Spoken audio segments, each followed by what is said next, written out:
前回の動画で年齢はただの思い込みであるという話をしました。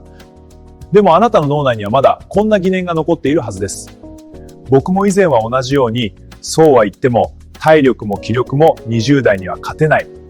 40代、50代で失敗したらもう再起動なんてできないと不安に感じていました。今日はそんなスペック不足という幻想を2人の先人たちの圧倒的な実行データで打ち砕きます。今日はそんな第2回ハードウェアの再起動では、彼らが世間の限界点を超えてどう自分を実装させたのかを解析します。まずはこの数字をご覧ください。1009。一体何の数字だと思いますか？これはケンタッキーフライドチキンの創業者カーネル・サンダースが自慢のレシピを売り込んだ際に断られた回数です。彼がこの挑戦を始めたのは65歳の時、貯金もなく手元にあるのは月額わずか105ドルの年金だけでした。普通なら、もう終わりだと思ってしまう時期です。しかし彼は1009回ノーを突きつけられても立ち止まりませんでした。世間が老兵と呼ぶハードウェアの中身は、誰よりも熱くしなやかにアップデートされ続けていたからです。1010回目にようやく提案が受け入れられた時、彼は年齢という制限がただのバグだったことを世界に証明しました。もう一人忘れてはいけない偉大な人がいます。日清食品の創業者安藤百福です。彼がみんなに今も愛されているチキンラーメンを開発したのはなんと47歳の時でした。当時の彼は理事長を務めていた信用組合が破綻し、家も財産も全てを失って無一文の状態でした。40代後半で全てを失い、文字通りゼロからの再スタート。普通なら絶望というエラーでフリーズしてしまう状況です。しかし彼は裏庭の小さな小屋にこもり、たった一人でチキンラーメンの開発を続けました。彼を動かしていたのは成功したいという執着ではなく、水のように全力を注ぐ姿勢です。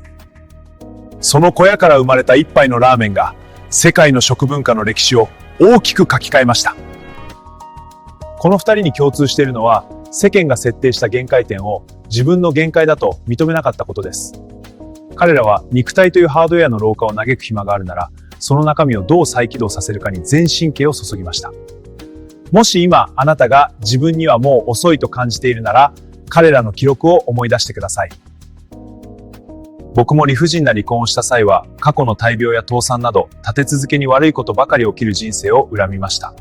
当時はどうせこんな年齢で今更何をしたって無理だというエラーを何度も繰り返し起こしていました。人生というシステムに手遅れというエラーコードは存在しません。あるのはあなたが再起動ボタンを押すかどうかの選択だけです。でも最後にもう一つだけ越えなければならない壁があります。それは成功という言葉そのものの定義です。次回エイジデバックプロトコル最終回では、55歳で創業し世界に新しい成功 OS を提示した女性アリアナ・ハフィントンのお話です。彼女の物語を通じてあなたの人生の OS を最新バージョンへ完全換装します。さて次回のアベントゥーラはおじさんです。最近チョコバナナのアイスにハマっています。いやー、すぐに飽きるかと思いきや全く飽きないもんですね。さて次回のエイジバグプロトコル最終回は55歳からの再定義。年齢を武器にするあなたの OS は今アップデートされたの3本です。チャンネル登録もしてくださいね。じゃんけんポン